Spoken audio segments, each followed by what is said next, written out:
Bienvenidos, guardianes, a vuestro canal. Hoy tenemos un nuevo vídeo con la review, análisis y opinión de los capítulos números 428 y 429 del manga de Boku no Hero Academia. Sí, guardianes, estos capítulos 428 y 429,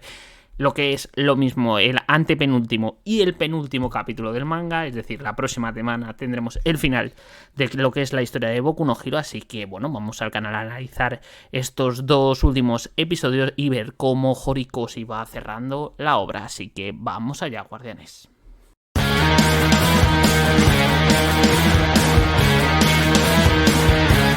Y guardianes, el capítulo 429 nos trajo una portada a color de la clase 1A entera, es verdad, en este caso incluyendo a Shinso y quitando a Oyama, como ya sabemos de los capítulos anteriores, de ese cambio que iba a producirse en la clase 2A, y con All Might y Aizawa como profesores. La verdad es que el doble color split es realmente precioso, además cogiendo los colores, pues vistiendo a los personajes de traje negro con corbata verde o con camisa verde en un sofá verde, queda precioso con el fondo blanco. La verdad es que si hay algo que destaca muchísimo es el arte de Horikoshi, que la verdad es su arte realmente potente, y sobre todo los color split, que me parecen de los mejorcitos de toda la Weekly Shonen Jump, así que realmente una portada realmente preciosa.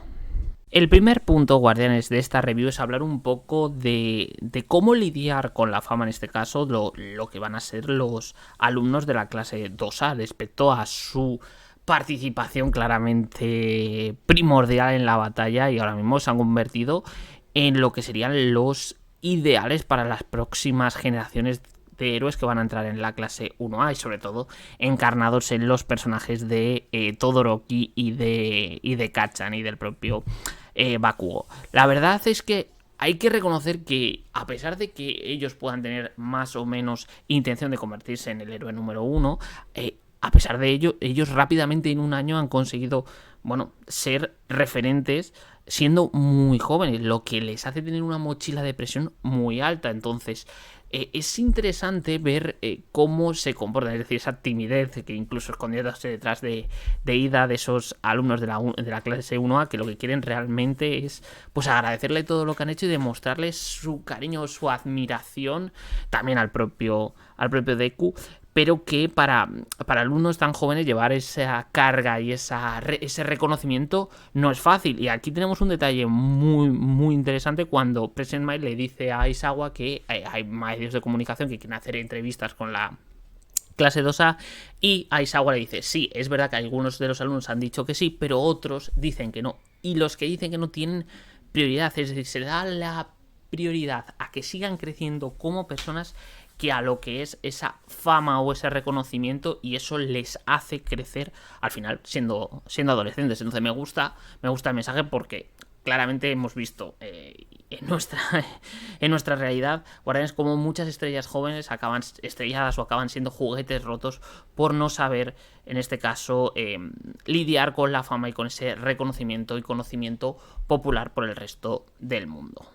Otro de los puntos que tiene estos dos capítulos es un poco mostrarte, o digamos que entre comillas cerrar la trama de algunos personajes o su situación tras esta guerra final. Y vemos, por ejemplo, a Aizawa y Present Mic, que han vuelto a sus labores como docentes, aunque también os digo, de Kurogiri o / Shirakumo, pues no sabemos nada, no sabemos si está vivo, muerto, encarcelado, no, bueno. Tampoco, como no fue importante y no se utilizó, no fue una conveniencia para que llegaran todos los héroes a ayudar a Deku en esa batalla final con Shigaraki, que estaba ya siendo controlado el cuerpo por All For One, pues ¿para qué no van a dar? ¿Para qué no van a dar ningún tipo de contexto? ¿Para qué? Nah, no importa. También vemos a Beginis, vemos a Cementos, que junto con la clase 2A, con la UA, pues están ayudando en todas las labores de reconstrucción de Japón tras la batalla. Y ahí también vemos a un Headshot que está en modo hilos, digamos, yo que sé, un modo raro, hablando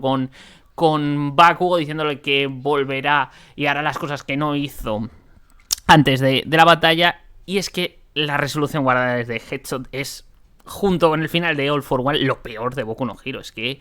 primero, el guionazo para salvar a Bakugo de una manera tan tan obvia. Y luego, Guardianes, cuando yo entiendo que te conviertes en hilos, que lo que haces es darle, digamos, conectar con el corazón de Bakugo, que es lo que le hace salvarte, yo lo daba por sentado de que lo que hacía Hetsu era sacrificar su vida, digamos, en una función simbiótica con Bakugo y que iba a estar vivo, pero dentro de Bakugo, no que iba a estar vivo fuera también y haber salvado a Bakugo. Es que es como el guionazo dentro de también el guionazo, que ya es salvar de una manera que no tiene lógica a Bakugo y que no se ha mostrado ningún tipo de pista durante el manga, pero ya no solo es eso, ya es que da la sensación de que vas a sacrificarte, y para evitar esto, de repente aquí Hetsu está vivo en una manera que se supone que ¿cómo va a estar vivo así? ¿Volverá a su origen, a su forma habitual? No sé, me parece una... Lo que os digo, la peor resolución junto al final de All for One de Boku no Hero, realmente horroroso, y que bueno, termina así su trama. Y por ejemplo, también en el 421 vemos a Eri, que están en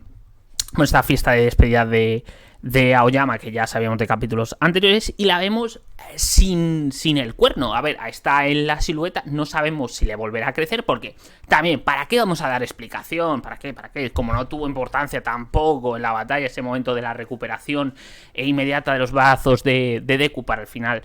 con la batalla otra vez contra Shigaraki, controlado por All for One, pues como no tuvo importancia ese momento en el que de repente Isawa aparece con el cuerno que no sabías que se podía, en este caso, quitar del cuerpo de la cabeza de Eri y todo eso, también diciendo, uy, no sabemos si va a quedar consecuencias. ¿Para qué? Que a lo mejor en el último capítulo te dan un poco respuesta a esto, pero no tiene pinta, quedando el último episodio. Entonces, pues nada, se deja ahí y ya te quedas tú a la interpretación de cómo tú creas. Como no ha tenido importancia en Boku no Hero, prácticamente ninguna, pues ¿para qué vamos a dar ningún tipo de explicación? Y al final, bueno, es lo que esto demuestra, es que cuando tú una obra de 10 años la quieres cerrar prácticamente en 5 o 6 capítulos, pues es que no. Hay cosas como, por ejemplo, la conversación de Spinner con Deku del capítulo 427, que es buenísima, claro, eso sí lo ha cerrado bien, pero claro, el resto, como tienes muchos personajes, muchas tramas, claro, las cierras rápido y mal, y en algunos casos sin dar realmente ningún tipo de explicación de cómo ha quedado el personaje. A mí eso, en una obra tan potente como Boku no Hero y que ha durado 10 años, me parece pues muy decepcionante, como muchas de las cosas. Es que, claro, pero bueno, Guardianes, al final esto es así. Tú cuando quieres cerrar, vuelvo a repetir, una obra tan grande con más de 400 capítulos, la quieres terminar rápido en 5 capítulos o 6, pues queda, pues en algunos casos, muy reguleros. El tercero de los puntos que quería hablar es una conversación, una charla, una cena que se produce entre All Might y Hawks para ver un poco cómo se va a establecer pues un poquito el ranking respecto a la sociedad de héroes que vamos a ver tras la guerra producida contra Shigaraki. Y la verdad, me gusta la idea que tiene Hawks de ampliar el ranking, de no cargarse el sistema de popularidad, pero ampliarlo a más héroes, porque al final en la guerra lo que demuestra es que muchas veces los héroes más populares no son los que salvan a más personas, sino al final héroes anónimos ayudan de una manera tan desinteresada a personas y acaban salvando más que incluso héroes con una mayor popularidad. Por tanto, ampliando el ranking, lo que se quiere dar es valor a esa gente que ha tenido la gallardía y la valentía de ayudar a los demás cuando se le necesitaba, sin tener en cuenta o sin buscar la fama con ello. Entonces, al final, creo que esto demuestra que es uno de los primeros pasos que tiene que tenía que cambiar la sociedad de héroes para evolucionar y ser una sociedad mejor, que evite pues villanos como All for One o Tenko Shimura, en este caso Shigaraki. Y bueno, Guardianes, en cuarto lugar, pues hay que comentar un poco todo lo que es lo más interesante para mí de estos dos últimos capítulos, antes del último que ha salido, es decir, del capítulo 428-429, que es la conversación pendiente que todos estábamos esperando entre Uraraka y Deku. Y me gusta desde el punto de vista del planteamiento desde la que han realizado, es decir, desde el sufrimiento o, digamos, la complejidad que está teniendo Uraraka para comprender o, digamos, soportar la situación producida tras su batalla con Toga, la que vimos que fue herida y que fue Toga la que se sacrificó transfiriéndole su sangre para que Uraraka pudiera sobrevivir, sobreentendiendo de que Toga ha fallecido debido a ese trasplante. Entonces, ¿qué ocurre? Pues que al final todo esto genera en Uraraka una carga tremenda por tener que, en este caso, digamos, llevar consigo los sueños no solo suyos, sino de otra persona que se ha sacrificado. Y esto pasa en la vida real, en caso de que cuando hay diferentes trasplantes para que una persona que lo necesite tenga un trasplante de órganos, ya sea de una persona viva o una persona fallecida de donante de órganos, que al final muchas veces para la persona que lo recibe es bastante, no complicado, pero se hace duro tener que comprender que tienes que, en este caso, llevar a cabo las actuaciones necesarias no solo por ti, sino por la persona que se ha sacrificado para que tú seas con vida. Y eso es duro de sobrellevar al principio y tienes que ir, digamos, desarrollándolo con el paso del tiempo. Y claro, esto está generando en Uraraka un problema muy potente y que rápidamente se dan cuenta los miembros de la clase 2A y el propio Deku, que va en este caso a su encuentro para tener esa conversación. Un Deku que al final realmente lo que hace es entender y comprender a Uraraka, porque al final un poco lo que ha pasado con Toga le ha pasado a Deku con, en este caso, Shigaraki o Tenko Shimura, el que no ha podido salvar. Y mira que lo ha intentado y cuando se sabía que no había salvación para Shigaraki, pero en todo momento el objetivo de Deku era intentar salvarlo. Claro, también hablan de que si se hubieran conocido a lo mejor siendo niños, otra cosa hubiera a lo mejor producido, que al final Toga, que siempre se ha visto como un quirk negativo el que tenía, pues se ha visto como puede ser positivo en el sentido de haber transferido sangre para haberla salvado. Entonces, al final, todo esto se ha visto toda esta conversación se ha generado desde este punto de vista. Y me gusta mucho este caso, cómo se ha llevado, cómo Deku al final produce esa comprensión en Uraraka, diciéndole que ella es su heroína, que ella siempre ha estado apoyándole y siempre le ha dado ese empujón y ha sido fundamental para ver a este Deku, que ahora mismo es el máximo héroe de esta guerra. Ya lo vimos al principio, cuando los exámenes de ingreso en la UA, que al final vimos como Uraraka cedió sus puntos para la entrada de Deku en la UA, y luego en el momento del entrenamiento contra la clase 1B, cuando empieza a despertar los quirks de los portadores del One for All con el látigo negro, es decir, al final Uraraka ha sido fundamental en lo que es el desarrollo de Deku. Entonces, que le tienda su mano, que Deku le tienda su mano, que Uraraka la agarre estando llorando, la verdad es que tiene una simbología muy potente respecto a todo lo que es la relación que se ha ido construyendo desde el comienzo de la obra. Sin embargo, guardianes, no os voy a mentir que creo que hubiera sido perfecto para poder considerarlo como tal. Me ha faltado un dedadito, que hubiera sido una confesión. Es verdad que el cogerle de la mano y todo esto pues puede dar esa impresión, o digamos puede sustituirlo, pero yo hubiera preferido esa confesión para cerrar, lo que digo, un círculo que para mí me parece de lo mejorcito de Boku no Hero, que es la relación entre Uraraka y Deku. Guardianes, vosotros, ¿qué hubierais hecho? Y por último, guardianes, hay que hablar del villano, o digamos ese personaje que se nos presentó justo al comienzo de este epílogo, en el que le vimos cómo salía de una casa y pintaba como color de la pared como de sangre. Y aquí nos explican que en este caso este chico, pues en cuanto la familia supo que tenía un gen mutante, lo que hizo es recluirlo, encerrarlo en un sótano, darle comida por una puerta. Incluso cuando gritaba lo que le hicieron es coserle la boca, que dices, hostia, vaya familia, madre mía. Al final Tenko tenía suerte que solo le pegaba al padre, porque madre amor hermoso. Entonces le tenían totalmente recluido casi como una bestia, ¿no? Como una persona humana, debido a esa mutación. Así que lo que pasó es que al inicio de esa guerra, pues algo destrozó su casa y pudo salir de ese sótano, y ahora se ha encontrado pues con este mundo en el que la gente sonríe. Vemos que lo que se busca fundamentalmente con este personaje es hacer un paralelismo con el momento en el que Tenko Shimura acabó con toda su familia. En este caso, este personaje no acaba con toda su familia, pero algo externo acaba con ello. Se encuentra con una civilización, digamos, o con una